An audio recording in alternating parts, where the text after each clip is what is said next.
ഈ step up ചെയ്യാന്ന് പറഞ്ഞാൽ ആളുകളുടെ വിചാരം കമ്പനി മാത്രം സ്റ്റെപ്പ് അപ്പ് ചെയ്യാന്നാണ്. നമ്മൾ ആദ്യം ഒരു സംരംഭകനെ ബോധ്യപ്പെടുത്തുന്ന കാര്യം സ്റ്റെപ്പ് അപ്പ് ചെയ്യേണ്ടത് സംരംഭകന്റെ മൈൻഡ് സെറ്റാണ്. Where the leader looks there goes the company എന്നാ. നയിക്കുന്ന ആൾ എങ്ങോട്ട് നോക്കണോ കമ്പനി അങ്ങോട്ടാ പോകുന്നത്. അപ്പൊ ഈ നയിക്കുന്ന ആളുടെ കാഴ്ചപ്പാടുണ്ടല്ലോ, അതിനെ അപ്ഗ്രേഡ് ചെയ്യാന്നുള്ള ഒരു പ്രോസസ് ഉണ്ട്. ഇപ്പൊ ബിസിനസ് വളരണമെങ്കിൽ ഇമ്പോർട്ടന്റ് ആയിട്ടുള്ള ഒരു സാധനം തന്നെയാണല്ലോ നെറ്റ്വർക്കിംഗ്. കറക്റ്റ്. അപ്പോൾ ഇതിനുള്ള ഒരു പ്ലാറ്റ്ഫോംസ് അല്ലെങ്കിൽ ഒരു ഓൺടർപ്രണർ ചെയ്യേണ്ട കാര്യങ്ങളോ ഉണ്ടോ? എന്ത് ഡോക്ടറാന്ന് ചോദിച്ചില്ല, ഞാൻ ബിസിനസ് ഡോക്ടറാന്ന് പറഞ്ഞില്ല. ആ ബിസിനസ് ഡോക്ടറിന്റെ ശരിക്കും ഉത്തരവാദിത്വം ഈ ബിസിനസ്സുകാരനെ ശരിക്കും എഫക്ട് ചെയ്യുന്ന ഏറ്റവും വലിയ രോഗമുണ്ട്. ആ രോഗത്തിന് ചികിത്സ കൊടുക്കാൻ. ആ രോഗത്തിന്റെ പേര് ബിസിനെസ് എന്നാ. എന്താ ചെയ്യണേന്ന് ചോദിക്കുമ്പോൾ ബിസിനസ്സാന്ന് പറയണം, പക്ഷെ ശരിക്കും അവൻ ചെയ്യണത് ബിസിനെസ്സാ. BUSYNESS. സ്പെല്ലിങ്ങിൽ ചെറിയ മാറ്റം. എപ്പോഴും തിരക്കോട് തിരക്ക്. ഇതാണ് ഫൗണ്ടർ ഡിപ്പെൻഡ് എന്നുള്ളതിൻ്റെ ഏറ്റവും വലിയ ലക്ഷണം. ഇൻഡസ്ട്രി എന്താണോ, ഇൻഡസ്ട്രിയുടെ അസോസിയേഷൻസിൽ തീർച്ചയായിട്ടും ഭാരവാഹിത്വം അല്ലെങ്കിൽ അതിൻ്റെ ഏതെങ്കിലും അംഗങ്ങളായി പ്രവർത്തിക്കുക, ഇതൊക്കെ കുറേ ബന്ധങ്ങളിലേക്ക് പോകാൻ സഹായിക്കും. കാരണം നെറ്റ്വർക്ക് ഇസ് അവർ നെറ്റ്വർത്ത് എന്നാണ്. അപ്പോൾ നമ്മുടെ നെറ്റ്വർത്ത് കൂട്ടണമെങ്കിൽ നമ്മുടെ ബന്ധങ്ങളും അതിനനുസരിച്ചിട്ടാണ്. കാരണം പ്രത്യേകിച്ച് സർവീസ് ഇൻഡസ്ട്രിയിലൊക്കെ ആണെങ്കിൽ റെഫറൻസ് വഴിയായിരിക്കും ഏറ്റവും കൂടുതൽ പ്രൊജക്റ്റുകൾ വരുന്നത്. Hi all, welcome to another episode of Crayon podcast.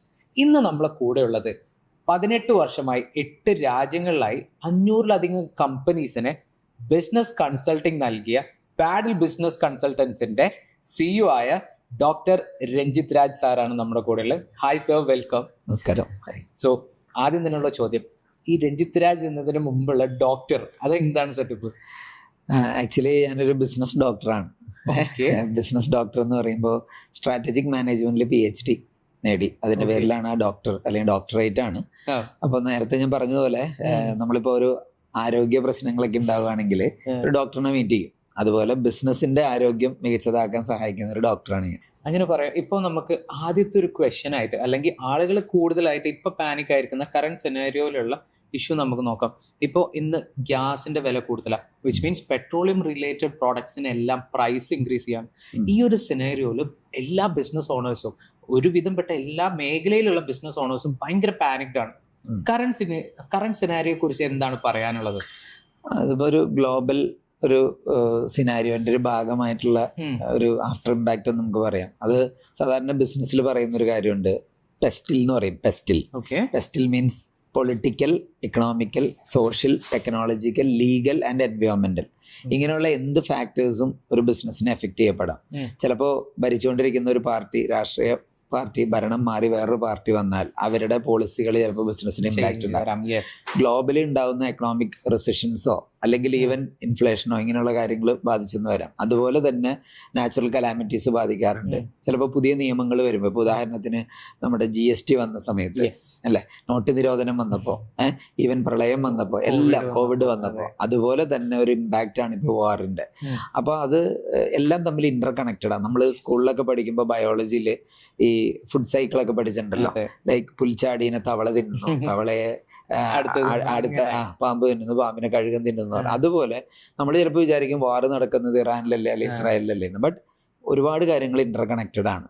കാരണം ഇപ്പോൾ വേൾഡ് മുഴുവൻ തമ്മിൽ കണക്ട് ചെയ്യപ്പെടുന്ന കുറേ പ്രക്രിയകളിലൂടെയാണ് നമ്മൾ കടന്നു പോകുന്നത്. ചിലപ്പോൾ എക്സ്പോർട്ട് ആയിരിക്കും, ഇമ്പോർട്ട് ആയിരിക്കും, അല്ലെങ്കിൽ ഇപ്പം ഇതുപോലുള്ള പെട്രോളിയം പ്രൊഡക്റ്റിൻ്റെ ഇതായിരിക്കും. അപ്പോൾ ഇതൊക്കെ സ്വാഭാവികമായിട്ടും ഒരു എന്താ പറയുക, ഒരു ഡൗൺ ഹിറ്റ് അല്ലെങ്കിൽ ഒരു ക്രൈസിസ് സിനാരിയോയിലൂടെയാണ് കടന്നു പോകുന്നത്. ബട്ട് എക്കണോമി പക്ഷെ നമ്മളൊന്ന് ചരിത്രം പരിശോധിച്ചാൽ മനസ്സിലാവും, ലോക മഹായുദ്ധങ്ങൾ ഉണ്ടായപ്പോഴൊക്കെ ഓരോ ക്രൈസിസ് കഴിയുമ്പോഴും വലിയ ഒരു അപ്വേർഡ് ട്രെൻഡ് ഉണ്ടാവാറുണ്ട്. ഇപ്പൊ തന്നെ നമ്മൾ റീസെന്റ് കണ്ടല്ലോ, ഈ കോവിഡിന് ശേഷം IT മേഖലയിൽ ഒരു വലിയ ഓൺലൈൻ ആയിട്ടുള്ള മേഖലകളിലും ഭയങ്കര ഉണ്ടായി. അതുപോലെ തന്നെ അപ്പൊ ഈ ക്രൈസിസ് സിനാരിയോ എന്ന് പറയുന്നത് നമ്മളെല്ലാവരും വിഷമിച്ച് നിൽക്കുക എന്നുള്ളതല്ല. അത് ബിസിനസ് ആണെങ്കിൽ എപ്പോഴും പറയുമല്ലോ, റിസ്ക് എടുത്താലേ ബിസിനസ് ചെയ്യാൻ. ആ റിസ്കിന്റെ ഭാഗമാണിത്. പക്ഷെ ഈ സമയത്ത് നമ്മൾ ചെയ്യേണ്ടത് കൂടുതൽ ബെറ്റർമെന്റിന് വേണ്ടിയിട്ട് ഹാർഡ് വർക്ക് ചെയ്യേണ്ട ഒരു സമയമാണ്. So that is the next step. അതെ, ഏത് സർവീസ് ആയാലും അതാണ് നെക്സ്റ്റ് സ്റ്റെപ്പ്. അതായത് എപ്പോഴും നമ്മൾ ഒരു ബിസിനസ്സിൽ ഇന്നോവേറ്റീവ് ആയിട്ടുള്ള കാര്യങ്ങൾ കൊണ്ടുവന്നുകൊണ്ടിരുന്നാലേ നമുക്ക് നിലനിൽപ്പുള്ളൂ. കാരണം ഒരു ബിസിനസ്സുകാരൻ ശരിക്കും ഈ ഓടുന്ന അല്ലെങ്കിൽ വർക്ക് ചെയ്യുന്ന ഒരു ട്രെഡ്മില്ലിൽ കയറി നിൽക്കുന്ന അവസ്ഥയാണ്. ട്രെഡ്മില്ലിൽ നിന്ന് കഴിഞ്ഞാൽ നമുക്ക് കൺട്രോൾ കിട്ടണമെങ്കിൽ ഐദർ നടക്കണം അല്ലെങ്കിൽ ഓടണം, അല്ലെങ്കിൽ താഴെ വീഴുമല്ലോ. അതുപോലെ ചിലർ പറയുമല്ലോ, ഇങ്ങനെയൊക്കെ അങ്ങ് പോയാൽ മതി എന്ന്. ഇങ്ങനെ പോയാൽ മതി എന്ന് പറയുന്നവർ താഴെ പോകുന്ന അവസ്ഥയാണ്. അതായത് വളരണം എന്നുള്ളത് നിലനിൽപ്പിന്റെയും കൂടെ ആവശ്യമാണ്.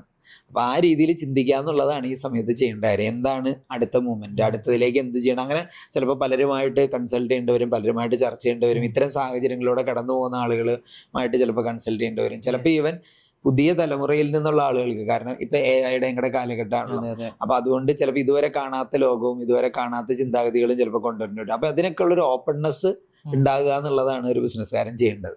സോ കറന്റ് സിനേരിയോയില് ഒരു ബിസിനസ് ഓണർ, ഇപ്പോൾ ഉള്ള ഒരു ബിസിനസ് ഓണർ അടുത്ത ഒരു സ്റ്റെപ്പ്, അടുത്ത ഇന്നോവേറ്റീവ് ആയിട്ടുള്ള സ്റ്റെപ്പിലേക്ക് നോക്കുക എന്നുള്ളതാണ് ഇപ്പോൾ ഈ ഒരു കറന്റ് സിനേരിയോയിൽ ചെയ്യേണ്ട ഒരു കാര്യം. സോ നെക്സ്റ്റ് ക്വസ്റ്റ്യൻ ആയിട്ട് നമുക്ക് വരുന്നത്, ഒരു എക്സിസ്റ്റിംഗ് ആയിട്ടുള്ള ബിസിനസ് അല്ലെങ്കിൽ സ്റ്റാർട്ട് ചെയ്ത് നല്ലൊരു ബേസ് ലെവലിലെത്തി ഒരു അത്യാവശ്യം നല്ലൊരു ബിസിനസ്, ഇനി അതും അല്ലെങ്കിൽ തുടങ്ങാൻ നിൽക്കുന്ന ഒരു ബിസിനസ്, ഈ മൂന്നെണ്ണത്തില് എന്ത് റോളാണ് ഒരു ബിസിനസ് കൺസൾട്ടന്റിന് വരുന്നത്? ഇപ്പൊ പറഞ്ഞ 3 ലെവലുകളെ നമുക്ക് 3 പേരിട്ട് തന്നെ പറയാം ബിസിനസ്സിൽ. ഒന്ന് സെറ്റപ്പ്, 2 സ്റ്റെപ്പ്, 3 സ്കെയിൽ അപ്പ് എന്ന് പറയാം. Okay, right. അപ്പൊ ഒരു സെറ്റപ്പ് സ്റ്റേജ് എന്ന് പറയുന്നത്, കാരണം ഒരു ബിഗിനിങ് സ്റ്റേജിൽ ഒരു ഓർഗനൈസേഷൻ ഏറ്റവും കൂടുതൽ ആവശ്യം അതിന്റെ ഫൗണ്ടേഷൻ ഒന്ന് സ്ട്രോങ് ആക്കുക. കാരണം നിലനിൽപ്പ് ആ സമയത്ത് എക്സിസ്റ്റൻസിനായിരിക്കും അവർ ഇമ്പോർട്ടൻസ് കൊടുക്കുന്നത്. കാരണം കുറച്ച് ഇൻവെസ്റ്റ് ചെയ്തിട്ടുണ്ടാവും, എന്നിട്ട് അതിനൊരു റിട്ടേൺ കിട്ടി മന്ത്ലി കാര്യങ്ങളെല്ലാം ഒന്ന് ഓടിപ്പോണം, ബ്രേക്ക് ഇവനിലെങ്കിലും ഓടണം. മാത്രമല്ല നമുക്ക് എടുത്തിരിക്കുന്ന റിസോഴ്സിനെ യൂട്ടിലൈസ് ചെയ്യാൻ പറ്റണം, കിട്ടിയ ക്ലയന്റ് സാറ്റിസ്ഫൈഡ് ആവണം. അപ്പൊ ശരിക്കും പറഞ്ഞാല് ഒരു ആ ബിസിനസ്സുകാരന്റെ ആ സമയത്തുള്ള ഒരു മൈൻഡ് സെറ്റ് എന്ന് പറയുന്നത് എല്ലാം ഒന്ന് ഓടിക്കണം. ആ സെറ്റപ്പ് സ്റ്റേജ് ആണ്.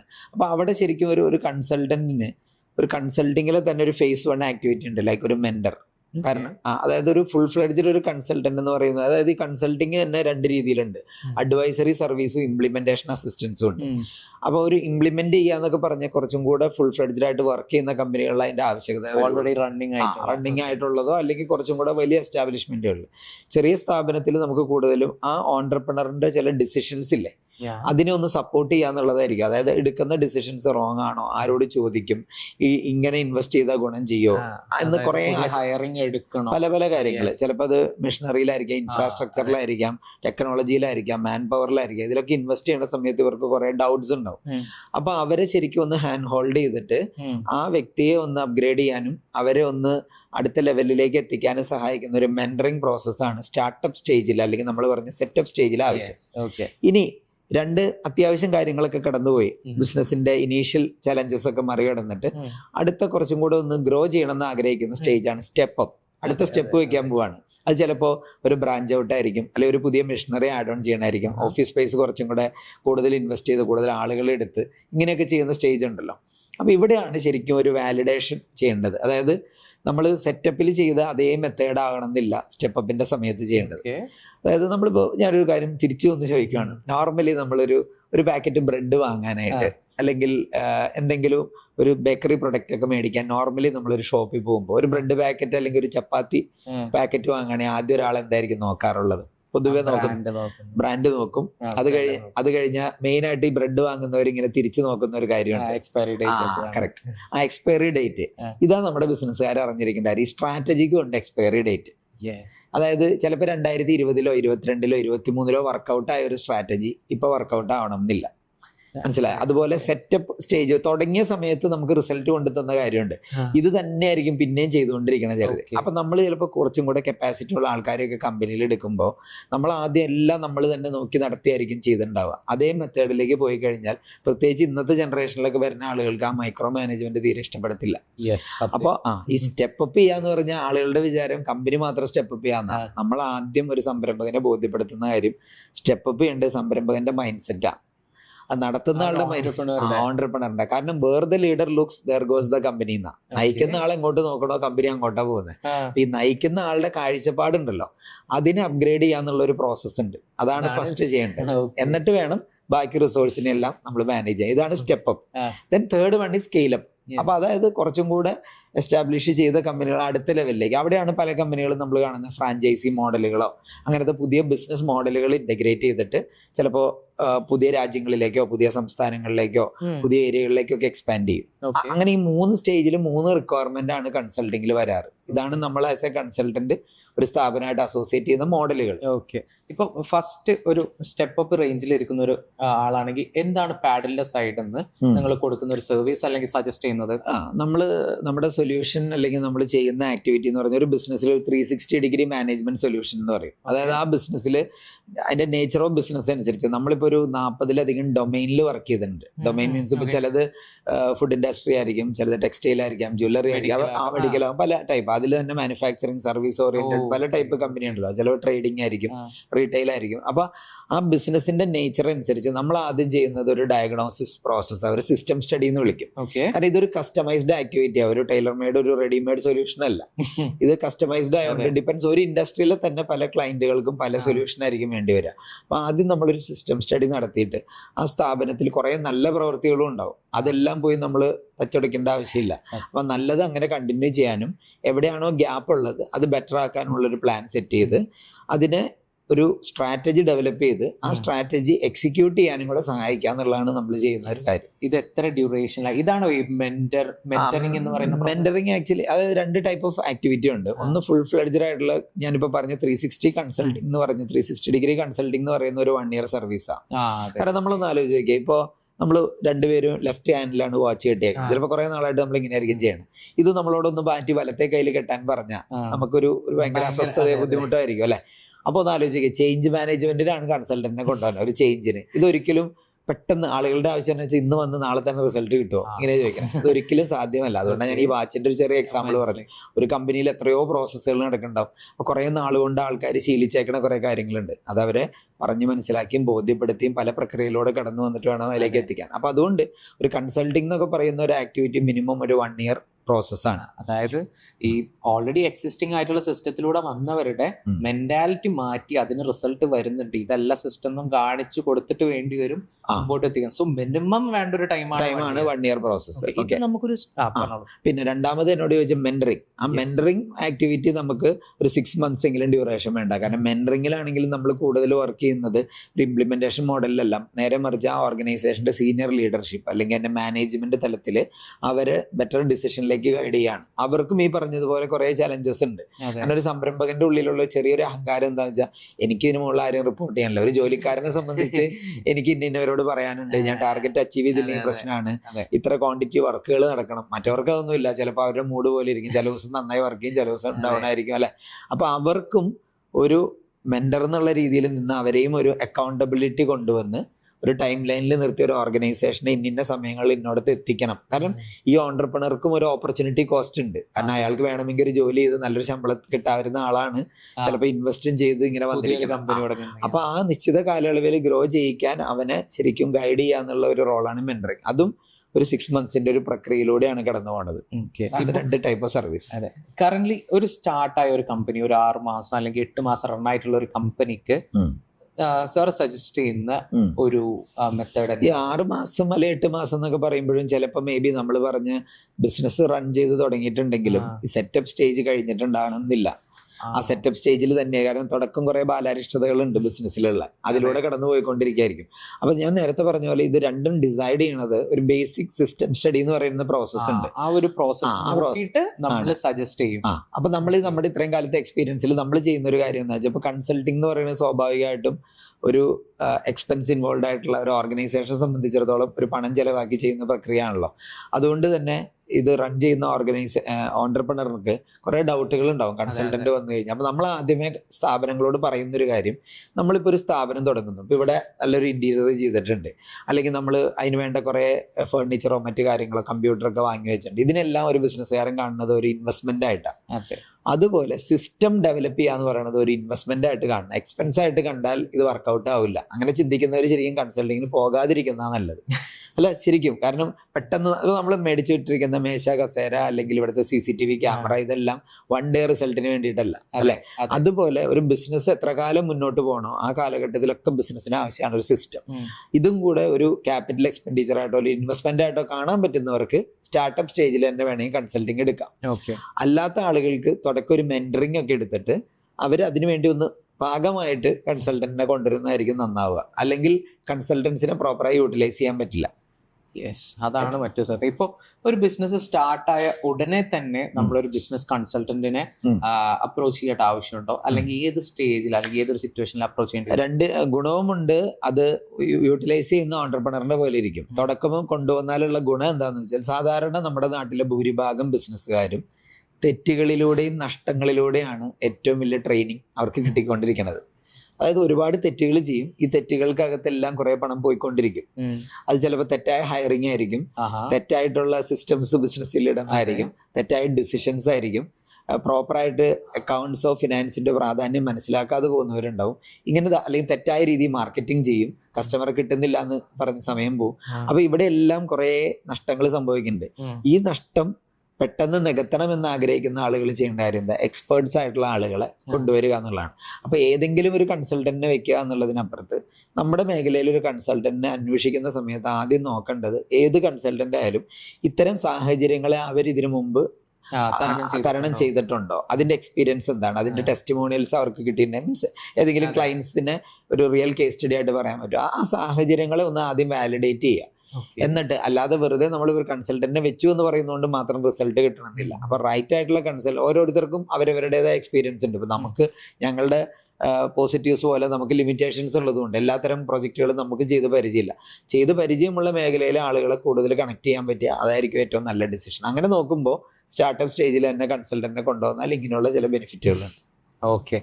അപ്പോൾ ഇപ്പൊ ഈ പറഞ്ഞ നമ്മുടെ സ്റ്റാർട്ടപ്പ് സ്റ്റേജിൽ ഇപ്പൊ ഈ പറഞ്ഞ മെന്റർഷിപ്പിലൊക്കെ ആണെങ്കിലും മെയിൻ ആയിട്ട് ഇരിക്കുന്ന ഒരാളുണ്ട്, ഫൗണ്ടർ.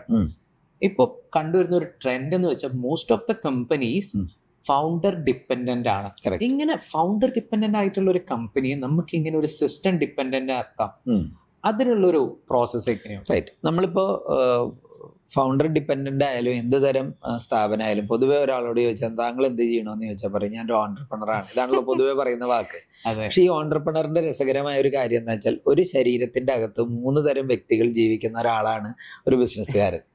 അതെന്താണ് ഈ 3 തരം? അന്യന്നോ അമ്പിന്നൊക്കെ വേണം, റമോ എന്നൊക്കെ വിളിക്കുന്ന പോലെ. ഇതെന്താണ് ഈ 3 തരം എന്ന് ചോദിച്ചാൽ, 1 ഈസ് ഓണ്ടർപ്രണർ, 2 ഒരു മാനേജർ, 3 ഒരു ടെക്നീഷ്യൻ എന്ന് പറയാം. എന്താണ് ഇത് തമ്മിലുള്ള വ്യത്യാസം? ഓണ്ടർപ്രണർ എന്ന് പറഞ്ഞാൽ നമ്മൾ ഈ പറയുന്ന വിഷണറി ആയിട്ടുള്ള കുറച്ചും കൂടെ ഒരു സ്ട്രാറ്റജിക് ലെവലിൽ ചിന്തിക്കുന്നവരെയാണ് ശരിക്കും ഓണ്ടർപ്രണർ എന്ന് വിളിക്കുന്നത്. ഒരു മാനേജർ എന്ന് വിളിക്കുന്നത് ഈ ഓണ്ടർപ്രണറിന്റെ പ്രത്യേകത, ഓണ്ടർപ്രണർ എപ്പോഴും ഫ്യൂച്ചറിലായിരിക്കും, ഭാവിയിൽ അടുത്ത് എന്ത് ഇതിനെപ്പറ്റി ചിന്തിക്കുകയാണ്, ഇന്നോവേറ്റീവ്. അപ്പൊ ശരിക്കും അവരുടെ തോട്ട് പ്രോസസ് ഒക്കെ ഫ്യൂച്ചർ ഓറിയന്റഡ് ആയിരിക്കും. ഇനി പാസ്റ്റ് എക്സ്പീരിയൻസിൽ നിന്നുകൊണ്ട് മാനേജ് ചെയ്യുക, കൺട്രോൾ ചെയ്യുക, അല്ലെങ്കിൽ എല്ലാ കാര്യങ്ങളെയും ഇങ്ങനെ ഓർഡർ ചെയ്ത് കാര്യങ്ങൾ നടത്തുന്നവരാണ് മാനേജർ. അതാണ് ഈ രണ്ടാമത്തെ വ്യക്തി. അദ്ദേഹത്തിന്റെ ഇത്രയും കാലത്തെ എക്സ്പീരിയൻസിൽ നിന്ന് കുറെ കാര്യങ്ങൾ ചെയ്യും. ഇനി മൂന്നാമത് ടെക്നീഷ്യൻ എന്ന് പറഞ്ഞാൽ ഡൂവർ ആയിരിക്കും. എല്ലാം ഞാൻ ചെയ്താലേ ശരിയാവുള്ളൂ, ഞാൻ ഉണ്ടെങ്കിലേ കറക്റ്റ് ആവുള്ളൂ, എല്ലാ ഡിസിഷനിലും ഞാൻ കയറി ഇടപെടും, ഓരോ പ്രോസസ്സിലും ഞാൻ കയറി ഇടപെടും. അങ്ങനെ മൈക്രോ ലെവലിലേക്കൊക്കെ പോകുന്ന ആൾക്കാർ. ഇവർ പ്രസന്റിലായിരിക്കും ജീവിക്കുന്നത്. അപ്പൊ പ്രസന്റുമായി, ഫ്യൂച്ചറുമായി, പാസ്റ്റുമായി, ഈ 3ഉം കൂടി ആയിരിക്കും. ഇത് നല്ലതാണ്. പക്ഷെ അതിന്റെ ഒരു ഇക്വേഷൻ ഉണ്ട്. ശരിക്കും ഒരു വളരാൻ ആഗ്രഹിക്കുന്ന ഓണ്ടർപ്രണർ ഒരു 70% ഓണ്ടർപ്രണറിൽ, അതായത് ഒരു ഫ്യൂച്ചറിസ്റ്റിക് ആവുകയും ഒരു 20% മാനേജറിലും 10% ഡൂവറുമായ നല്ലതായിരിക്കും. നമ്മൾ നോക്കുമ്പോൾ കാണുന്നത് നേരെ തിരിച്ചാണ്. 70% ഡൂവർ അഥവാ ടെക്നീഷ്യൻ, 20% മാനേജർ, 10% ഉണ്ടാവുള്ളൂ ഈ വിഷണറി ആയിട്ടുള്ള ഓണ്ടർപ്രണർ.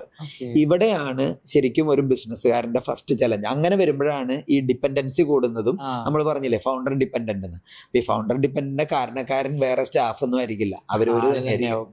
അപ്പൊ ശരിക്കും ഈ നമ്മള് പൈസ കൊടുത്തിട്ട് കടിക്കുന്ന പട്ടീനെ മേടിക്കാന്ന് പറയുന്ന പോലെ ആയിരിക്കും ചില ക്ലയൻസ് എന്ത് ചെയ്യും, നമ്മളെയൊക്കെ അവര് ക്ലയന്റ് ആണുള്ള ഫീസ് തരുന്നത്, എന്നിട്ട് കൊണ്ടുവന്ന് കഴിയുമ്പോൾ നമ്മൾ തന്നെ ആ സത്യം അവരോട് പറയേണ്ടി വരും. സാർ, ഇതിലെ പ്രശ്നം മെയിൻ നിങ്ങളാണ്, നിങ്ങളുടെ ഭാഗത്തു നിന്ന് ഉണ്ടാവുന്ന മാറ്റമേ കമ്പനിയിൽ ഉണ്ടാവുള്ളൂ. അവര് പ്രതീക്ഷിക്കണം എന്താ വെച്ചാൽ ഞാൻ ഓക്കെയാണ്, ബാക്കി എന്റെ സ്റ്റാഫ് എല്ലാരും സംസാരിക്കുന്ന സ്റ്റാഫ് ശരിയല്ല, നല്ല ആളെ കിട്ടുന്നില്ല, നല്ല ടെക്നോളജി കിട്ടുന്നില്ല, എല്ലാം ഇവിടെ കിട്ടും. പക്ഷെ നമ്മളിൽ ചില മാറ്റങ്ങൾ ഉണ്ടായാലേ അത് കിട്ടുള്ളൂ. അത് ബോധ്യപ്പെടുക എന്നുള്ളതാണ് ഇതിലെ ഏറ്റവും ചലഞ്ചിങ് ആയിട്ടുള്ള കാര്യം. ഇങ്ങനെ ഓണ്ടർപ്രണേഴ്സിനോട് ഇതുപോലെ പറയേണ്ടി വന്നിട്ടുണ്ടാവും ഉറപ്പായിട്ടും. അവരുടെ റിയാക്ഷൻ അല്ല, ഇത് നമ്മളിപ്പോ ഇങ്ങനെ ഓഫ് ഹാൻഡ് ആയിട്ട് ഇവിടെ ഇരുന്ന് ഡിസ്കസ് ചെയ്തപ്പോ പറഞ്ഞു, നമുക്ക് ഇതിനെല്ലാം ഒരു രീതികളുണ്ടല്ലോ. നമ്മുടെ ഒരു എക്സ്പീരിയൻസ് എന്ന് പറയുന്നത് അതാണല്ലോ. ഏതൊരാൾക്കും, എല്ലാ മനുഷ്യർക്കും അവരവരുടേതായ ഈഗോ ഉണ്ട്. അതുപോലെ തന്നെ അവർക്ക് അവരുടെ ഒരു ഓണ്ടർപ്രണർ എന്ന് പറയുമ്പോൾ, ഞാനിപ്പോ ഇതിന്റെ കുറച്ച് ലിമിറ്റേഷൻസ് പറഞ്ഞെങ്കിലും ഒരുപാട് ക്വാളിറ്റീസ് ഉള്ള ആൾക്കാരും കൂടെ ആയിരിക്കും. അപ്പൊ അവരുടെ കഴിവുകളെ കണ്ടെത്തുകയും ആ കഴിവിൽ വർക്ക് ചെയ്യാൻ അവരെ പ്രേരിപ്പിക്കുകയും ചെയ്തിട്ടാണ് നമ്മൾ ഈ മാറ്റം കൊണ്ടുവരുന്നത്. കൺവേർഷൻ കാരണം എല്ലാവർക്കും ഒരു ചില ഓണ്ടർപ്രണേഴ്സ് സെയിൽസ് മാർക്കറ്റിംഗ് ഏരിയയിൽ ഭയങ്കര സ്ട്രോങ് ആയിരിക്കും, ചിലർ ഫിനാൻസിൽ ഭയങ്കര സ്ട്രോങ് ആയിരിക്കും, ചിലർ ഹ്യൂമൻ മാനേജ്മെന്റ് അല്ലെങ്കിൽ HR സൈഡിൽ സ്ട്രോങ് ആയിരിക്കും, ചിലർ ഇതിലേതെങ്കിലുമൊക്കെ കാര്യങ്ങളിൽ മാത്രം സ്ട്രോങ് ആയിരിക്കും. അപ്പോൾ അവരുടെ സ്ട്രെങ്ത്തിൽ വർക്ക് ചെയ്യാനായിട്ട് അവരെ ആദ്യം ഒന്ന് പ്രേരിപ്പിക്കുകയും എന്നിട്ട് ഈ വീക്കായ ഏരിയകൾ അവരെ ബോധ്യപ്പെടുത്തുകയും ചെയ്തിട്ട് ആ വീക്ക്നെസ് റെക്ടിഫൈ ചെയ്യുന്നതിന് പകരം ബുദ്ധിപരമായ ഒരു ഡിസിഷൻ നമ്മുടെ വീക്ക്നെസ് സ്ട്രെങ്ത് ആയിട്ടുള്ള നല്ല ആളുകളെ കണ്ടെത്താൻ അവരെ പ്രേരിപ്പിക്കുകയാണ് ചെയ്യുന്നത്. അതിലൂടെ ഇവരെ ഇത് ബോധ്യപ്പെടുത്തി മാറ്റം വരുത്തുക എന്നുള്ളതാണ് നമ്മുടെ ഒരു സിസ്റ്റം. അപ്പൊ മെയിൻ ആയിട്ട് ഇപ്പൊ ഈ പറഞ്ഞ പോലെ ഓണർ ഡിപ്പെൻഡന്റ്, സിസ്റ്റം ഡിപ്പെൻഡന്റ് ആക്കുക. ഒരു ഓൺടർപ്രണർക്ക് ആളുടെ ബിസിനസ് ഓണർ ഡിപ്പെൻഡന്റ് ആയിട്ടാണ് റൺ ചെയ്യുന്നത് എന്ന് റിയലൈസ് ചെയ്യാൻ പറ്റുന്ന എന്തെങ്കിലും ഫാക്ടേഴ്സ് അല്ലെങ്കിൽ അവരെ ഹെൽപ്പ് ചെയ്യുന്ന എന്തെങ്കിലും ഫാക്ടേഴ്സ്? സിമ്പിൾ ആയിട്ട് പറഞ്ഞാല് ഒരു 4 ദിവസം സ്ഥാപനത്തിൽ നിന്ന് മാറി നിൽക്കാൻ പറ്റുന്നില്ല, അല്ലെങ്കിൽ ഫാമിലിയോടൊപ്പം ചിലപ്പോൾ ഒരു ട്രിപ്പ് പോകാൻ പറ്റില്ല, അല്ലെങ്കിൽ ഒരു ബിസിനസ്സുകാരന് ഏറ്റവും ആവശ്യമുള്ള കാര്യമാണ് ചില നെറ്റ്വർക്കിംഗ് അല്ലെങ്കിൽ ചില കോൺഫറൻസുകൾ, ചില പ്രോഗ്രാംസിനൊക്കെ പോവുക. ഇതിനൊന്നും പോകാൻ പറ്റുന്നില്ല. എന്ത് ചോദിച്ചാലും എപ്പോഴും പറയും ഞാൻ തിരക്കാ. അപ്പൊ ശരിക്കും നേരത്തെ എന്നോട് തുടക്കം ചോദിച്ചില്ലേ ഈ എന്ത് ഡോക്ടറാന്ന് ചോദിച്ചില്ലേ, ആ ഒരു ബിസിനസ് ഡോക്ടറാന്ന് പറഞ്ഞില്ല. ആ ബിസിനസ് ഡോക്ടറിന്റെ ശരിക്കും ഉത്തരവാദിത്വം ഈ ബിസിനസ്സുകാരനെ ശരിക്കും എഫക്ട് ചെയ്യുന്ന ഏറ്റവും വലിയ രോഗമുണ്ട്. ആ രോഗത്തിന് ചികിത്സ കൊടുത്താൽ ആ രോഗത്തിന്റെ പേര് ബിസിനെസ് എന്നാ. എന്താ ചെയ്യണേന്ന് ചോദിക്കുമ്പോൾ ബിസിനസ്സാന്ന് പറയണം, പക്ഷെ ശരിക്കും അവൻ ചെയ്യണത് ബിസിനെസ്, BUSYNESS, സ്പെല്ലിങ്ങിൽ ചെറിയ മാറ്റം.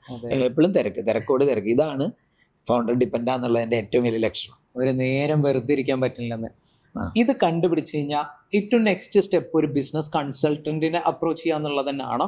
Or is there anything an entrepreneur can do? 100% business കൺസൾട്ടന്റിനെ തന്നെ ആകണം എന്നൊന്നുമില്ല. ഉദാഹരണം പറഞ്ഞു കഴിഞ്ഞാൽ ഈ അക്കൗണ്ടബിലിറ്റി അല്ലെങ്കിൽ ഒരു ഓണർഷിപ്പ് എന്ന് പറയുന്നത് ഏൽക്കാൻ പറ്റിയ നല്ലൊരു കോർ ടീമിനെ സെറ്റ് ചെയ്യാന്നുള്ള. ഏത് ബിസിനസിന്റെയും വളർച്ചയ്ക്ക് ഒരു കോർ ടീം, ഒരു A ടീം എന്നൊക്കെ വിളിക്കുന്ന ഒരു ടീം വേണം. ആ ടീം ഉണ്ടെങ്കിൽ മാത്രമേ ഇനി കൺസൾട്ടന്റ് വന്നാലും നമ്മളിതെല്ലാം ഐഡന്റിഫൈ ചെയ്ത് പറഞ്ഞുകൊണ്ട് മാത്രം കാര്യമില്ലോ, ഇത് ഇംപ്ലിമെന്റ് ചെയ്യുമ്പോൾ അതിനോടൊപ്പം പിടിക്കാൻ പറ്റുന്ന ആൾക്കാർ വേണം. അപ്പൊ ശരിക്കും ഒരു ബിസിനസ്സുകാരൻ എപ്പോഴെങ്കിലും സെൽഫ് റിയലൈസേഷൻ ഉണ്ടാവുകയാണ്, ഞാൻ ഇല്ലെങ്കിൽ എൻ്റെ ബിസിനസ് ഇല്ല. അപ്പൊ ശരിക്കും ഞാൻ ചെയ്യുന്നത് പുറമെ എല്ലാവരോടും ബിസിനസ് എന്ന് പറയുന്നുണ്ടെങ്കിലും ഒരു സെൽഫ് എംപ്ലോയ്മെന്റ് മോഡലിൽ ഒരു ജോബാണ് ചെയ്യുന്നത് എന്ന് സ്വയം വിശ്വസിക്കണം. അപ്പൊ ഇതിൽ നിന്ന് മാറണമെങ്കിൽ ഇത് ഏറ്റുപിടിക്കാൻ പറ്റിയ ആൾക്കാർ കൂടെ വേണമല്ലോ. അപ്പൊ അങ്ങനെയുള്ള ആളുകളെയും കൂടെ കൂട്ടിക്കൊണ്ടായിരിക്കണം ഇതിനൊരു സ്ട്രാറ്റജി മെനയാൻ കൺസൾട്ടന്റിനെ കൊണ്ടുവരുന്നത്. ഇതാണ് ഫസ്റ്റ് സ്റ്റെപ്പ്. ആ ഒരു സ്റ്റെപ്പ് ഇപ്പോൾ നമ്മൾ ഈ ഒരു കോർ ടീം ഒക്കെ പറഞ്ഞില്ല, അപ്പൊ അതിലോട്ട് കുറെ ഹയറിംഗ് വരാം, കുറെ കാര്യങ്ങൾ വരാം. ഈ ഹയറിംഗ് പോലെ തന്നെ ഇമ്പോർട്ടന്റ് ആണല്ലോ ഫയറിംഗും. കറക്റ്റ്. ഈ ഫയറിങ്ങിന് ചെയ്യേണ്ട ക്രൈറ്റീരിയസ് അല്ലെങ്കിൽ നമുക്ക് പിന്നീട് ബാക്ക് ഫയർ ചെയ്യാത്ത രീതികൾ അങ്ങനെ എന്തെങ്കിലും? അതെന്താന്ന് വെച്ചാല് നമ്മളിപ്പോൾ ചില ബിസിനസ്സുകാരൊക്കെ പല ഡിസ്കഷനിലും പറയണ കേൾക്കാറുണ്ട്, എൻ്റെ ഏറ്റവും വലിയ അസറ്റാണ് എൻ്റെ എംപ്ലോയീസ്. പൊതുവെ എല്ലാവരും പറയും, അത് അവരെ മോട്ടിവേറ്റ് ചെയ്യാനൊക്കെ പറയണതൊക്കെ രസമാണ്. പക്ഷെ ശരിക്കും ഒരു റിയാലിറ്റി എന്ന് വെച്ചാൽ നമ്മൾ ഈ ബേസിക് അക്കൗണ്ട്സിൽ ബാലൻസ് ഷീറ്റ് ഉണ്ടല്ലോ, അസറ്റ് ലയബിലിറ്റി 2 കോളം ഉണ്ടല്ലോ. അതുപോലെ ഒരു ഓണ്ടർപ്രണർ വിശ്വസിക്കേണ്ട ഒരു കാര്യം എന്ന് വെച്ചാൽ good people or performing people in the organisation are asset, non performers are liability. Non performance ലയബിലിറ്റിയാണ്, ബാധ്യതയാണ്. അപ്പം നമ്മൾ ശമ്പളം വാങ്ങുന്നു, അതിനനുസരിച്ച് ഒരു ഔട്ട്പുട്ട് കിട്ടുന്നില്ലെങ്കിൽ ആ സ്ഥാപനത്തെ സംബന്ധിച്ച് അത് ബാധ്യതയാണ്. അപ്പോൾ നമ്മൾ നല്ല ആളുകളെ പ്രൊമോട്ട് ചെയ്യുന്നത് പോലെ തന്നെ മോശം ആളുകൾ, മോശം എന്ന് ഞാൻ ഉദ്ദേശിക്കുന്നത് നമുക്ക് റിസൾട്ട് കിട്ടാതെ അങ്ങനെയുള്ള ആളുകളെ ഒഴിവാക്കിയില്ലെങ്കിൽ നമ്മുടെ കമ്പനി വളരില്ല. അപ്പൊ അതിലെനിക്ക് പറയാനുള്ള ഒരു കാര്യം ഇത്രേ ഉള്ളൂ, humans are emotional but business is logical.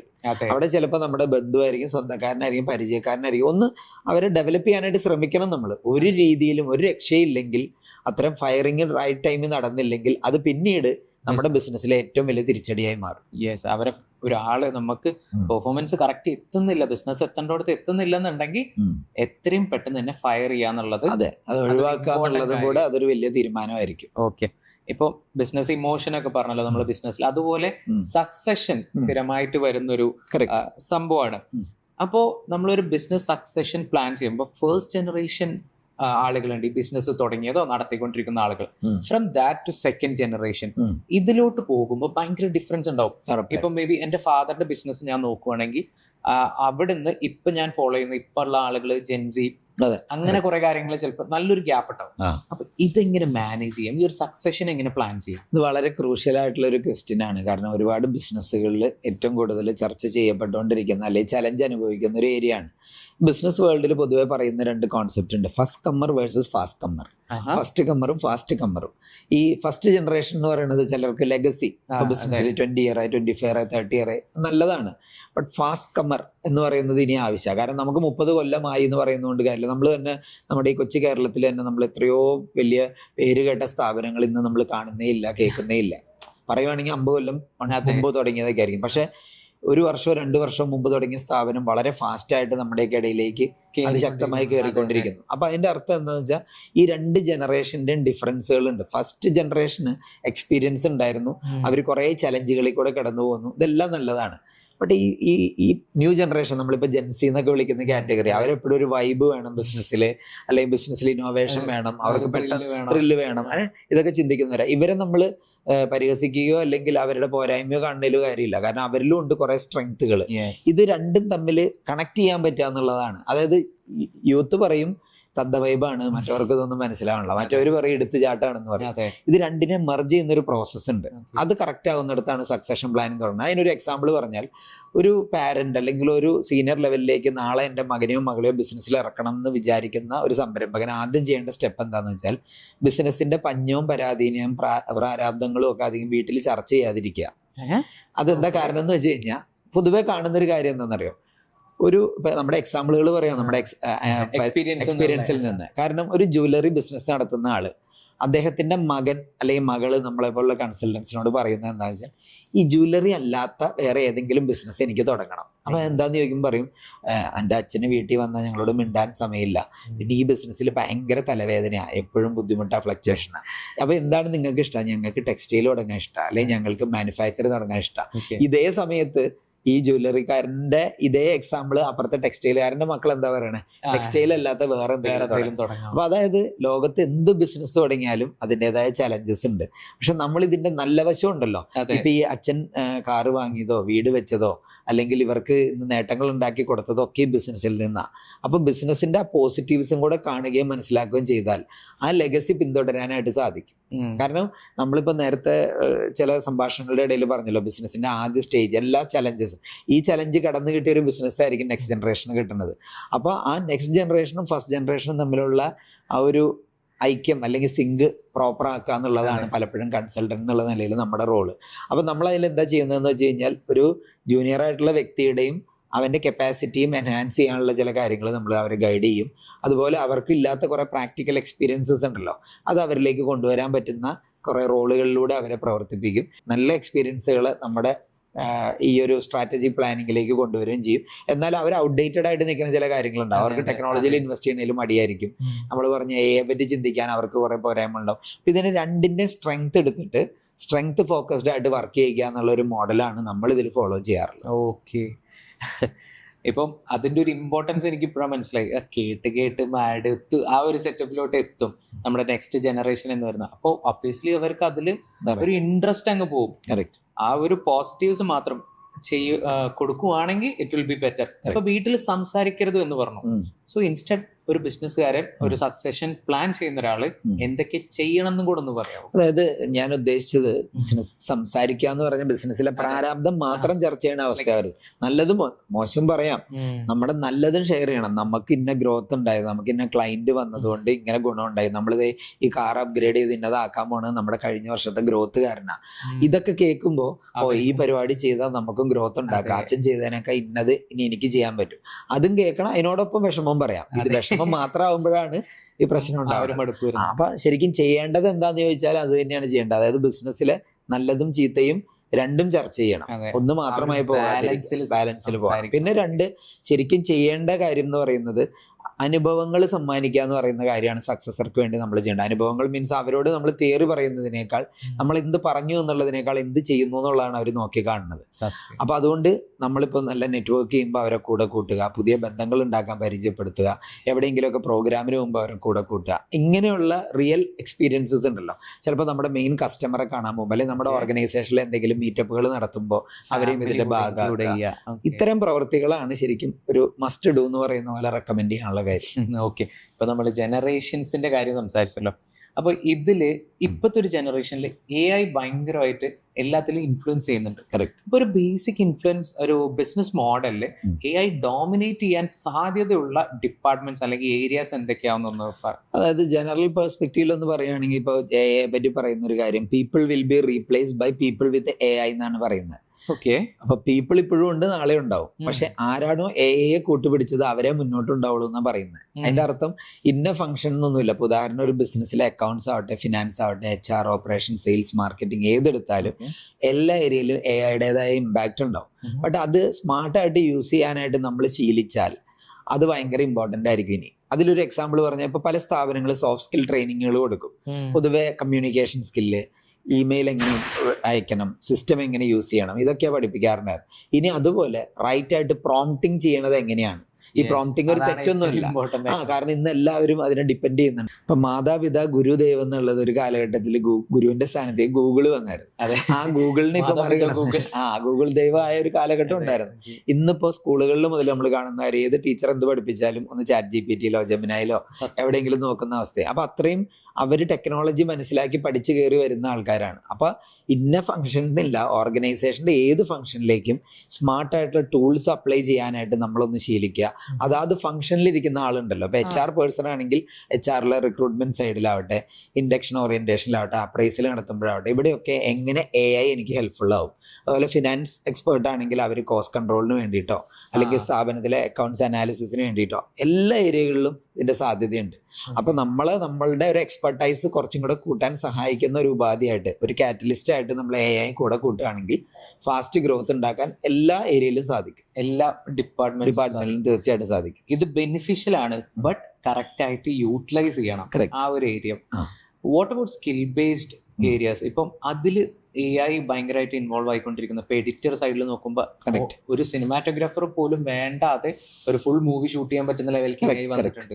അപ്പൊ ഇങ്ങനത്തെ സിറ്റുവേഷനിൽ സ്കിൽ ബേസ്ഡ് ആയിട്ടുള്ള ഇപ്പോ AI ഓവർത്രോ ചെയ്യാൻ സാധ്യതയുള്ള ഏരിയകൾ ഒരുപാട് മേഖലകൾ. ഇപ്പൊ പറഞ്ഞതുപോലെ കോണ്ടന്റ് ക്രിയേഷൻ, എഡിറ്റിംഗ്, അല്ലെങ്കിൽ നമ്മൾ പല സ്ഥാപനങ്ങളിലും ക്ലറിക്കൽ ടൈപ്പ് ഓഫ് ജോലികൾ ചെയ്തിരുന്ന, ഡോക്യുമെന്റേഷൻ മാത്രം ചെയ്തിരുന്ന, ഈ അനലിറ്റിക്കൽ ബേസ്ഡ് ആയിട്ടുള്ള ജോലികൾ ചെയ്തിരുന്ന ആളുകളെയൊക്കെ അതിനെല്ലാം ഉള്ള സൊല്യൂഷൻസ് ആയി. കാരണം കുറെ പേര് നേരത്തെ എക്സലിലുള്ള എക്സ്പെർട്ടൈസ് കൊണ്ടോ ചില സോഫ്റ്റ്വെയർ ഡൊമൈൻ ഇതോടെ ഇപ്പൊ നോ കോഡിങ് പോലത്തെ സിസ്റ്റമായി, കോഡിന്റെ ആവശ്യമില്ല. ഈവൻ സോഫ്റ്റ്വെയർ ഡെവലപ്പേഴ്സിന് വരെ ചലഞ്ചസ് ആണ്.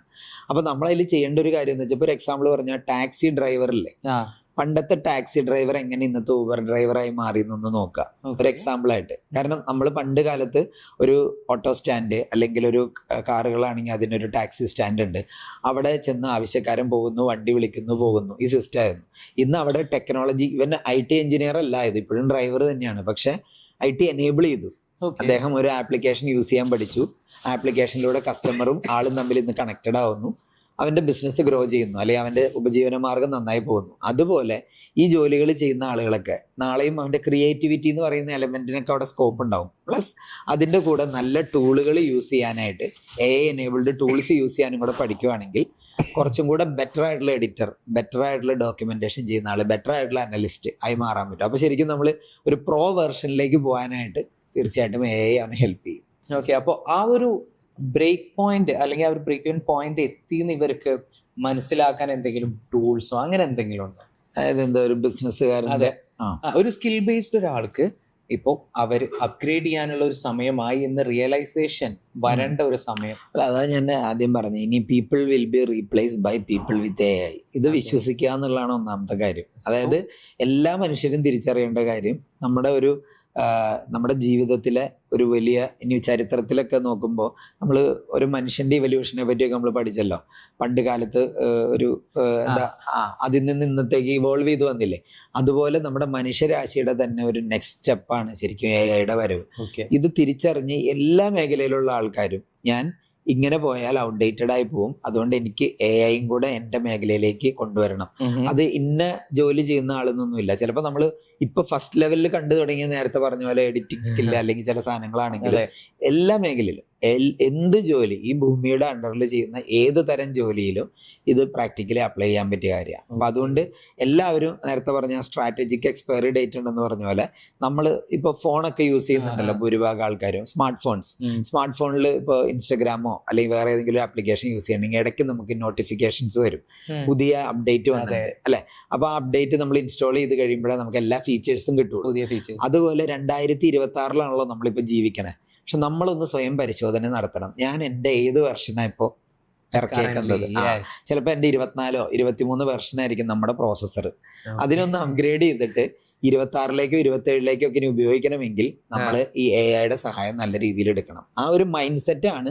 അപ്പൊ ശരിക്കും ഒരു മൈൻഡ് സെറ്റിലെ ഷിഫ്റ്റ് ആണ് ഏറ്റവും കൂടുതലായിട്ട് വേണ്ടത്. മൊത്തത്തിൽ നമ്മളൊരു SWOT അനാലിസിസ് നടത്തിയാൽ അത് യൂസ്ഫുൾ ആകുമോ? അങ്ങനെ എന്തെങ്കിലും ഒരു SWOT അനാലിസിസ് പോലുള്ള കാര്യങ്ങൾ ശരിക്കും നമ്മളൊരു എന്താ പറയുക, നമ്മളൊരു മനുഷ്യൻ ഒരു ഹെൽത്ത് ചെക്കപ്പ് നടത്തിയാൽ നമ്മുടെ ശരീരത്തിലെ ഓരോ കാര്യങ്ങളുടെയും ഒരു ലെവൽ അറിയാം. അല്ലെങ്കിൽ നമുക്ക് എവിടെയെങ്കിലും ഒരു അസുഖം വരാൻ സാധ്യതയുണ്ടോ, അല്ലെങ്കിൽ ആ ലെവൽ കൂടി നിൽക്കുകയാണോ എന്ന് അറിയുന്ന പോലെ തന്നെ ഒരു ബിസിനസ്സിൽ ഒരു 6 മാസം കൂടുമ്പോൾ, ഒരു വർഷത്തിൽ 2 തവണ ചെയ്യേണ്ട ഒരു പ്രക്രിയയാണ് ഈ SWOT അനാലിസിസ്. കാരണം നമ്മുടെ സ്ട്രെങ്ത്, വീക്ക്നെസ്, ഓപ്പർച്യൂണിറ്റി, ത്രെറ്റ്, ഈ 4 കാര്യങ്ങളാണ് അനലൈസ് ചെയ്യണം. ഇപ്പം എന്താ നമ്മുടെ കഴിവുകൾ, എന്താ നമ്മുടെ സ്ട്രെങ്ത്, എവിടെയൊക്കെ നമുക്ക് ഗ്യാപ്പ് ഉണ്ട്, എന്തൊക്കെ അവസരം നമ്മുടെ മുന്നിൽ കാണുന്നു, എന്തൊക്കെ ചലഞ്ചസ് കാണുന്നു.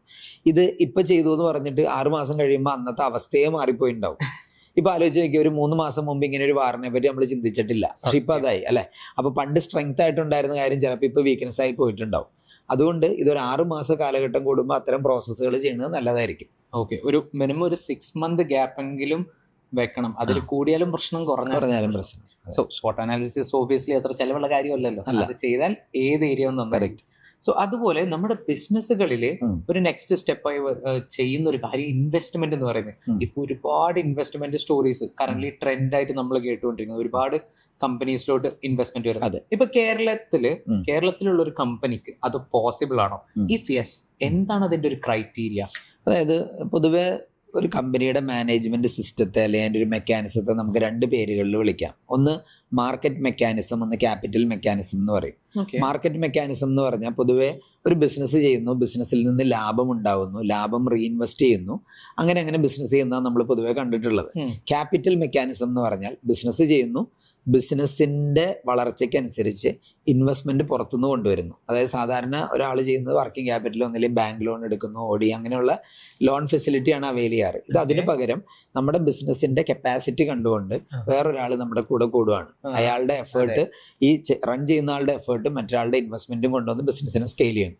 ഇന്ന് കേരളത്തിൽ ഇത് വളരെ പ്രചാരത്തിൽ വന്നുകൊണ്ടിരിക്കുന്ന ഒരു കാര്യവും ധാരാളം കമ്പനികൾ അങ്ങനെ ഇൻവെസ്റ്റ്മെന്റ് കിട്ടിയ ചരിത്രവും ഇവിടെ ഉണ്ട്. എവറി ഡേ നമ്മൾ അതുകൊണ്ടാണ് കാണുന്നത്. സോഷ്യൽ മീഡിയയിലായിക്കോട്ടെ, മറ്റു പല ഇതിലും കാണുന്നുണ്ട്. വെഞ്ചർ ക്യാപിറ്റലിസ്റ്റ്, ഏഞ്ചൽ ഇൻവെസ്റ്റേഴ്സ്, അല്ലെങ്കിൽ വിദേശ ഫണ്ട് വരുന്ന പല ഇൻവെസ്റ്റ്മെന്റ്, ഈവൻ IPO യാത്ര, ഇങ്ങനെയൊക്കെ നമ്മൾ കാണുന്നുണ്ട്.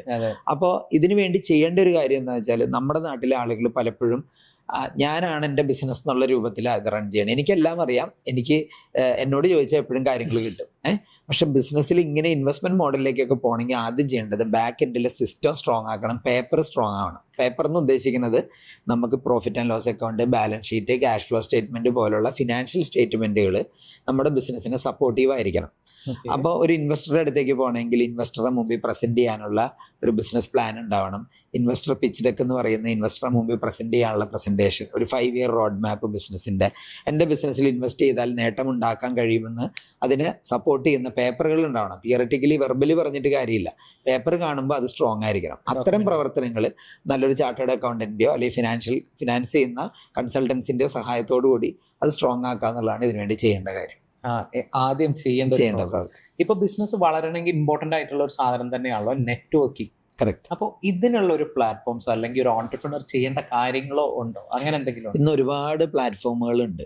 ഏറ്റവും പ്രധാനമായിട്ട് പറയുകയാണെങ്കിൽ ഇപ്പൊ BNI ഒക്കെ പോലത്തെ പ്ലാറ്റ്ഫോം, ഇന്ന് 174 രാജ്യങ്ങളോളമുള്ള BNI പോലത്തെ പ്ലാറ്റ്ഫോം ഒക്കെ പ്രത്യേകിച്ച് ഒരു ഫസ്റ്റ് സ്റ്റെപ്പിലും സെക്കൻഡ് സ്റ്റെപ്പിലൊക്കെ നിൽക്കുന്ന ബിസിനസ്സുകാർക്ക് വളരെ ഇമ്പോർട്ടൻ്റ് ആണ്. ഇന്ന് അതുപോലെ തന്നെ പലതരം നെറ്റ്വർക്കിംഗ് ഫോറങ്ങൾ, ഇപ്പോൾ അവരവരുടെ ഇൻഡസ്ട്രി എന്താണോ ഇൻഡസ്ട്രിയുടെ അസോസിയേഷൻസിൽ തീർച്ചയായിട്ടും ഭാരവാഹിത്വം അല്ലെങ്കിൽ അതിൻ്റെ ഏതെങ്കിലും അംഗങ്ങളായി പ്രവർത്തിക്കുക, ഇതൊക്കെ കുറേ ബന്ധങ്ങളിലേക്ക് പോകാൻ സഹായിക്കും. കാരണം network is your net worth എന്നാണ്. അപ്പൊ നമ്മുടെ നെറ്റ് വർത്ത് കൂട്ടണമെങ്കിൽ നമ്മുടെ ബന്ധങ്ങളും അതിനനുസരിച്ചിട്ടാണ്. കാരണം പ്രത്യേകിച്ച് സർവീസ് ഇൻഡസ്ട്രിയിലൊക്കെ ആണെങ്കിൽ റെഫറൻസ് വഴിയായിരിക്കും ഏറ്റവും കൂടുതൽ പ്രൊജക്റ്റുകൾ വരുന്നത്. അപ്പോൾ നല്ല ബന്ധങ്ങൾ ഉണ്ടെങ്കിൽ നമുക്ക് അതുവഴി മുന്നോട്ട് നല്ല രീതിയിൽ പോകാൻ പറ്റും. അപ്പോൾ അത് വേണം. അതുപോലെ തന്നെ ട്രേഡ് ഫെയറുകൾ, എക്സിബിഷൻസ്, ഇതിനൊക്കെ തീർച്ചയായിട്ടും പോകണം. Okay. ഇത്തരം യാത്രകൾ ചെയ്യുമ്പോൾ അതിൽ നിന്നായിരിക്കും ഏറ്റവും കൂടുതൽ അനുഭവം ഉണ്ടാവുന്നത്. ഈ കാൻട്രോൺ ഫെയർ പോലെ അത് ക്യാൻറ്റൺ ഫെയർ ഒക്കെ അതിന്റെ ഒരു വലിയ എക്സാമ്പിൾ ആണ്. ക്യാൻറ്റൺ ഫെയർ പോലെ, കാരണം ഇന്ന് നമ്മൾ ഏത് സ്ഥാപനം, ഏത് വീടോ എന്തെടുത്ത് നോക്കിയാലും എന്തെങ്കിലും ഒരു ചൈനയിൽ നിന്ന് കൊണ്ടുവരാത്തൊരു പ്രൊഡക്റ്റ് അവിടെ ഉണ്ടാവും. അതെ. അപ്പൊ ഇതുപോലുള്ള ഗ്ലോബൽ എക്സ്പോകൾ നമ്മൾ നന്നായി എക്സ്പ്ലോർ ചെയ്യണം.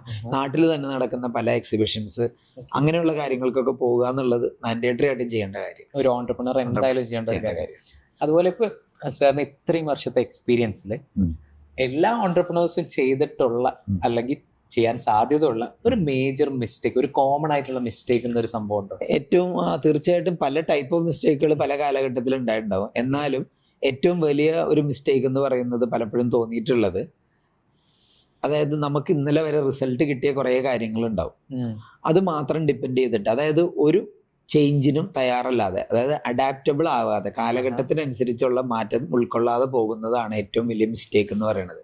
ഉദാഹരണം പറഞ്ഞു കഴിഞ്ഞാൽ നേരത്തെ നമ്മൾ പറഞ്ഞ ജെൻസി, ഈ ജെൻസി എന്ന് പറയുന്ന ആൾക്കാർ ആക്ച്വലി ഇനി അവരായിരിക്കും നമ്മുടെ സ്ഥാപനത്തിൽ ഏറ്റവും കൂടുതൽ എംപ്ലോയീസ് ആയിട്ട് വരാൻ പോണത്, ഏറ്റവും കൂടുതൽ ചിലപ്പോൾ കസ്റ്റമർ ആയിട്ട് വരാൻ പോണത്. ഇവരെ ഉൾക്കൊള്ളാതെ നമ്മൾ പണ്ട് ഇതൊന്നും കണ്ടിട്ടൊന്നും അല്ല ചെയ്തത്, ആ രീതി തന്നെ ഇനിയും മതി എന്ന് ചിന്തിച്ചിരുന്നാൽ അത് ചെയ്യാൻ പോകുന്ന ഏറ്റവും വലിയ മിസ്റ്റേക്ക് ആയിരിക്കും. അപ്പോൾ അഡാപ്റ്റബിൾ ആവാതെ, ഫ്ലെക്സിബിൾ ആവാതിരിക്കുക എന്ന് പറയുന്നതാണ് ഏറ്റവും ബിഗ് മിസ്റ്റേക്ക്. ഓക്കെ, ഒരു ഓൺടർപ്രണറിന് ഫ്ലെക്സിബിൾ ആയിരിക്കണം. ഓക്കെ, ഇതുപോലെ നമ്മൾ സ്മോൾ ബിസിനസ്സിൽ നിന്നും മൾട്ടി നാഷണൽ ബിസിനസ് വരെ വളർന്ന ഒരുപാട് പേരുണ്ട്. അവരിൽ എല്ലാ കാലത്തും കണ്ട ഒരു ക്വാളിറ്റി, അങ്ങനെയുള്ള ഒരു സംഭവം ഒന്ന് ഞാൻ ഈ പറഞ്ഞ ഏറ്റവും പ്രധാനപ്പെട്ട കാര്യം, അവരെല്ലാം ഫോളോ ചെയ്യുന്നത് ഒരു ലൈഫ് ലോങ് ലേണിംഗ് എന്ന് പറയുന്ന ഒരു പ്രോസസ്സാണ്. കാരണം ലേൺ ചെയ്യാനുള്ളൊരു മൈൻഡ് സെറ്റ് ഉണ്ടെങ്കിലേ ഒരാൾക്ക് വളരാൻ പറ്റുള്ളൂ. അപ്പോൾ അവരൊക്കെ വിശ്വസിക്കുന്നത് learn more to earn more എന്നാണ്. ഏൺ ചെയ്യാൻ വേണ്ടിയിട്ട് ലേൺ ചെയ്യണം, ഇനി ഒരു ഡിഗ്രി എടുക്കാൻ വേണ്ടി ലേൺ ചെയ്യുക എന്നുള്ളതല്ല, നേരെ മറിച്ച് പ്രാക്ടിക്കലായിട്ടുള്ള എക്സ്പീരിയൻസിനോടൊപ്പം പുതിയ കാര്യങ്ങൾ പഠിക്കാൻ തയ്യാറാവുന്നു. പഠിക്കുമ്പോഴാണ് നമുക്ക് തോട്ട് പ്രോസസ്സ്, ഞാൻ നേരത്തെ പറഞ്ഞില്ലേ, where the leader looks there goes the company. അപ്പോൾ ആ നയിക്കുന്ന ആള് അപ്പോൾ ഇങ്ങനെ നിന്നാൽ പോരാ, ഇനി അടുത്ത സംസ്ഥാനത്തേക്ക് പോകണം, അല്ലെങ്കിൽ അടുത്ത രാജ്യത്തേക്ക് പോകണം, അങ്ങനെ ചിന്തിക്കുകയും ഇങ്ങനെയാണ് ലാസ്റ്റ് ഇതൊരു മൾട്ടിനാഷണൽ ലെവലിലേക്ക് എത്തുന്നത്. അപ്പോൾ എപ്പോഴും ഒരു ഓൺടർപ്രണറിൻ്റെ തോട്ട് പ്രോസസ്സും ആ കമ്പനിയുടെ ഗ്രോത്തും തമ്മിൽ വളരെ ബന്ധമുണ്ട്. അദ്ദേഹത്തിൻ്റെ ലെവൽ ഓഫ് തോട്ട് പ്രോസസ്സ് മാറും തോറും ബിസിനസ്സിൽ ആ സ്കെയിലബിലിറ്റി ഗ്രോത്തും ഉണ്ടാവും. അല്ല അദ്ദേഹം ഇടുങ്ങിയ ചിന്താഗതിയായിട്ടിരിക്കുകയാണെങ്കിൽ ബിസിനസ് ഇടുങ്ങിയ ലെവലിലായിരിക്കും പോകുന്നുണ്ടാവുക. അപ്പോൾ ഇതാണ് വളർച്ചയ്ക്ക് വേണ്ടി സംരംഭകൻ ചെയ്യേണ്ട ഏറ്റവും പ്രധാന കാര്യം, ഇമ്പോർട്ടൻ്റ് ആയിട്ടുള്ള കാര്യം. ഓക്കെ, ഇപ്പൊ സാറ് 10,000-ലധികം ഓൺടർപ്രണേഴ്സിനെ ബിൽഡ് ചെയ്തിട്ടുണ്ട്, അതുപോലെ 25,000-ലധികം എംപ്ലോയീസിനെ ട്രെയിൻ ചെയ്തിട്ടുണ്ട്. ഇതിന്റെ ഒരു വെളിച്ചത്തിൽ ഇന്നത്തെ നമ്മുടെ ഒരു അപ്കമിങ് ഓൺടർപ്രണറിന് സാർ ഒരു അഡ്വൈസ് കൊടുക്കുവാണെങ്കിൽ വാട്ട് വിൽ ഇറ്റ് ബി? ക്രിസ്പായിട്ട് പറയുകയാണെങ്കിൽ PPT, പീപ്പിൾ പ്രോസസ് ടെക്നോളജി, ഇത് മൂന്നിലും വിശ്വസിക്കുക. പീപ്പിൾ എന്തായാലും നേരത്തെ പറഞ്ഞ പോലെ മനുഷ്യരുടെ ഒരു സപ്പോർട്ട് ഇല്ലാതെ നമുക്കൊരു ബിസിനസ്സിൽ ഗ്രോ ചെയ്യാൻ കംപ്ലീറ്റ്ലി സാധിക്കില്ല. കുറേ ഏരിയകളൊക്കെ ടെക്നോളജി ഓട്ടോമേഷനൊക്കെ വന്നാലും അപ്പോൾ നമ്മുടെ കൂടെ നിൽക്കുന്ന ആളുകളെ നമ്മളുടെ വിഷനും നമ്മളുടെ ഒബ്ജക്റ്റീവ്സും അവരിലേക്ക് കണക്ട് ചെയ്ത് അവരെ ആ പർപ്പസിലേക്ക് ഒന്ന് കണക്ട് ചെയ്ത് കൊണ്ടുപോകാനായിട്ട് ഒരു നല്ല സിങ്ക് അവരുമായിട്ട് ഉണ്ടാക്കിയെടുക്കുക. ദെൻ വിശ്വസിക്കേണ്ട കാര്യം, എന്ത് ആക്ടിവിറ്റി നമ്മുടെ ബിസിനസ്സിൽ റിപ്പീറ്റേറ്റീവായിട്ട് സംഭവിക്കുന്നുണ്ടോ അതിനെല്ലാം പ്രോസസ്സുകളും സിസ്റ്റംസും ആക്കുക. തേർഡ് വൺ, ടെക്നോളജി ആയിരിക്കും ഇനിയുള്ള കാലഘട്ടത്തിൽ ഗെയിം ചേഞ്ചർ. ഓൾറെഡി ആണ്, ഇനി അതിൻ്റെ നെക്സ്റ്റ് ലെവൽ വരുന്ന ടെക്നോളജി മാക്സിമം എങ്ങനെ ബിസിനസ്സിൽ കൊണ്ടുവരാം. കാരണം മനുഷ്യർക്ക് ഇമോഷൻസ് ഉണ്ട്, ചില ദിവസം ഉഷാറുണ്ടാവും, ചില ദിവസം ഡൗൺ ആയിരിക്കും. ടെക്നോളജി 24/7 എന്ന് പറഞ്ഞ പോലെ ഒരേ ഔട്ട്പുട്ട് തരാം. അപ്പോൾ അതുകൊണ്ട് മാക്സിമം ടെക്നോളജീനെ ബിസിനസ്സിൽ ഇൻ്റഗ്രേറ്റ് ചെയ്യുക. ഇത് മൂന്നുമാണ് എനിക്ക് പറയാനുള്ള ഒരു. Thanks lot sir. ഈ ഒരു സെഷൻ ഒരുപാട് ഇൻഫോർമേറ്റീവ് ആയിരുന്നു. ഇത്രയും ടൈം പോയത് തന്നെ ഞാൻ അറിഞ്ഞിട്ടില്ല. സോ ഈ ഒരു ടൈം സ്പെൻഡ് ചെയ്തതിനും ഇത്രയും ഇൻഫർമേഷൻസ് ഷെയർ ചെയ്തതിനും ഒരുപാട് നന്ദി.